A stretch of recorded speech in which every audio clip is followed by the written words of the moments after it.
c'est le renouvellement de l'intelligence qui permet de distinguer la volonté de Dieu.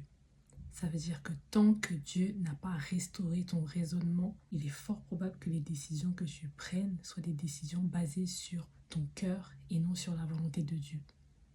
La parole dit, là où est ton trésor, là aussi sera ton cœur. Ça veut dire que là où il y a une idole dans ton cœur, c'est là où tu es le plus susceptible de faire de mauvais choix. Et c'est là où l'ennemi nous attaque le plus sur nos points faibles.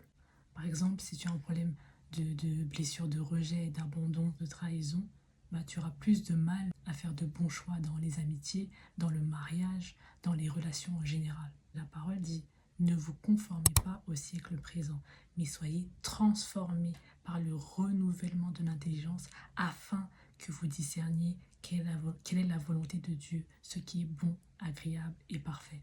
C'est le genre de choses qui prend du temps. Dieu prend le temps de nous restaurer de l'intérieur, de restaurer chaque mauvais raisonnement, de le déraciner et de le remplacer par des nouveaux. Et la volonté de Dieu, agréable et parfaite, est dans sa parole.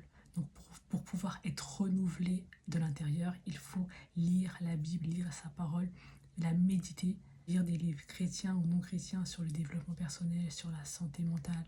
En fait, il faut tout faire pour renouveler notre esprit, renouveler notre intelligence, sinon on continuera à faire de mauvais choix et on aura du mal à distinguer la volonté de Dieu.